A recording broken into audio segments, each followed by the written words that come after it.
Welcome to Americana Archives. Today's headline is Charlie Fair has one. He owns and uses a horseless carriage. The subheadline is Description of a ride in and around Alameda makes an outing cheap and pleasant. This article originally came from the San Francisco Call. It says, the era of the horseless carriage is coming as sure as the era of good country roads. The champions of the horse may pooh-pooh the idea and assert that pleasure-loving man will never surrender the steed of flesh and blood to a mere piece of 20th century mechanism. They may claim that there is a lack of enjoyment and absence of thrill of the delightful sort, and no end of danger in riding on a machine run by electricity and gasoline. But they can only rank as special pleaders on one side of the controversy. The steam car was once just as much of a curiosity and was viewed with eyes as skeptical as the horseless carriage is today. Not 100 years has gone by since steam was first harnessed to the paddle wheels of boats and the flywheels of trains, and yet steam is being replaced here and there by electricity, and doubting Thomases are soon made firm believers in the beneficial results of new discoveries. It is hardly a dozen years ago since people declared that the electric streetcar would never be a success. Now it is in universal use. Men in general didn't think that Edison's electric light would set the world of night afire, but it did, and it was not very long in doing it. A short time ago, the telephone was a curious thing. Now everybody uses the telephone. And it will be the same old story with the horseless carriage. The subject of good roads is being agitated from one end of the state to the other. Down in Los Angeles County, it is proposed to make the roads question a local campaign issue, and other counties may follow the example. With the dawning of the day of good roads in the West will come the rising of the sun of the horseless carriage. Manufacturers will cut down the prices as the demand grows, and ultimately we shall be able to buy an electric motor buggy for about the cost of an ordinary road horse. But how does it feel to ride in one of those electric carriages, somebody is bound to ask?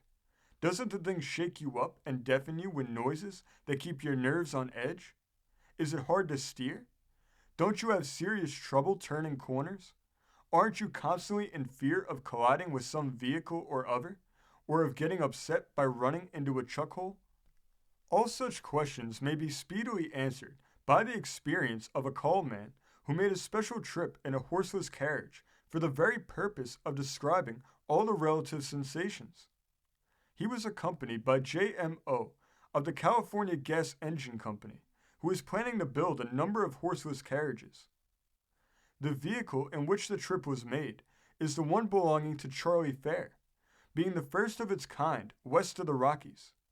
The route taken was through the principal streets of Alameda and over country roads in the vicinity of Oakland. Comfortably seated in the attractive-looking carriage, a button under the seat is pressed, an electric spark ignites the gasoline, and the engine operates with a noise almost like that made by a railway locomotive in starting, but more subdued, of course, and with the exception of the buzzing sound of the electricity. The brake is then thrown off, and away starts the carriage at any rate of speed desired. When well underway, the noise is hardly noticeable. It is remarkable with what smoothness the carriage travels. It speeds along at a rate of 15 to 20 miles an hour, and no vehicle ever turns sharp corners more prettily than does this horseless carriage. Just ahead of us is a country woman driving a horse, which shows signs of fear. The woman is curious and is paying more attention to the object of her wonderment than to the animal she is driving. The horseless carriage turns properly to the right. The woman somewhat nervously jerks the wrong line, and the horse moves towards the side on which the machine of mystery is speeding. But there is no collision. The horseless carriage is guided to the opposite side of the street in a twinkling, and had it been necessary, the brake could have been applied and the wheels brought to an almost immediate standstill. Horses haven't gotten used to the horseless carriages yet, and they shy as it passes almost invariably. Tied to a stake along the roadside in the country, back of the encinal, was a horse which sprang up and sniffed as his muttered enemy approached. And as the thing of unseen power rolled by, the horse jumped with such force as to break his rope, and then fled away, supposedly filled with all the terror that pursued Tam O'Shanter's Meg. No wonder the horse gets maddened at this new invention. It appears that it was not enough to crowd him out of many of his old accustomed places with the bike and the tandem, but the genius of man must even take the shafts out of the cigarettes and then whirl over the land without the aid of any horse at all. A farmer and his wife drive up to a fence on the roadside to let the machine go by. They are both staring at it with eyes that tell a tale of astonishment. Their mouths are wide open. One might imagine that farmer turning to his spouse and declaring, as the strange conveyance disappears in the distance, "That's the darndest concern that I ever set eyes on, Jerushy. I'd just like to got a squint at the insides of it. By gum, they're getting things down fine as silk nowadays. Next thing some city cuss'll come to visit our Sally in a flying machine. These are mighty fast days. Things that were impossible when we was young is just child's play now. I'm beginning to believe almost anything I hear. Gosh, how that infernal wagon does get over the ground. Jerushy, if we had one of them businesses, we'd stock it with grub and go deuce knows where with it, just to show off. It's great." 20 miles an hour on a good smooth road is a very rapid rate of speed. A horse may make a spurt for a moment that will put the horseless carriage in the rear, but the monster of electric power is tireless, and the horse soon succumbs to exhaustion.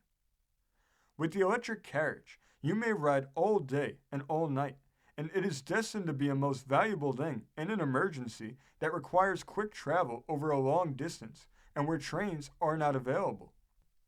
Riding along the beautiful wide avenues of Alameda, the children are attracted by the horseless carriage. They run alongside of it, and a couple of barefoot boys strive to keep up with the big vehicle for a few yards. Some of the boys make bold to hang on behind, but the strong odor of gasoline cures them of such a notion. The little fellows laugh and shout as the odd contrivance rushes away from them. Near the beach, a halt is made, and an immense crowd gathers in short order. The questions, with reference to the various parts of the horseless carriage, come pouring in from all directions. One almost regrets that he hasn't a bushel or two of pamphlets explanatory of everything for free distribution among the crowd. We toot a warning signal and escape from the thoroughly interested but too inquisitive throng. Along the beach, the horseless carriage is a drawing card. The rosy-cheeked, ruby-lipped, blue-eyed, and golden-haired summer girl is there, and she waves her dainty lace parasol at the vehicle, whose occupants are getting the full benefit of the fresh breezes on the wing, as it were. The summer girl would like nothing better than such a ride on a warm Junetime day. The bathers in the water turn and gaze at the horseless carriage. It is such a curious affair to them that most of them laugh outright at first, and then sober down to serious consideration. Undoubtedly, if all the comments that are made in regard to that carriage could be gathered and printed, they would make an amusing column. From the houses on the way, people young and old run out and look after the horseless carriage. The occupants feel that they are envied the luxury of such a ride. It is a luxury too. The traveling is so smooth, the carriage is so comfortable, the speed so brisk, the task of guiding so simple and easy, that a ride in a horseless carriage of the type owned by Charlie Fair is delightful. There is practically no danger at all, and despite the fact that this carriage has been operated on crowded streets, it has never been mixed up in any kind of accident. An afternoon's ride in a horseless carriage makes a person feel a longing to be the possessor of one. But as soon as the counties of California get together on the all-important subject of good roads, and as soon as our highways are as well graded and paved as they should be, just so soon will we behold a multitude of horseless carriages in the West.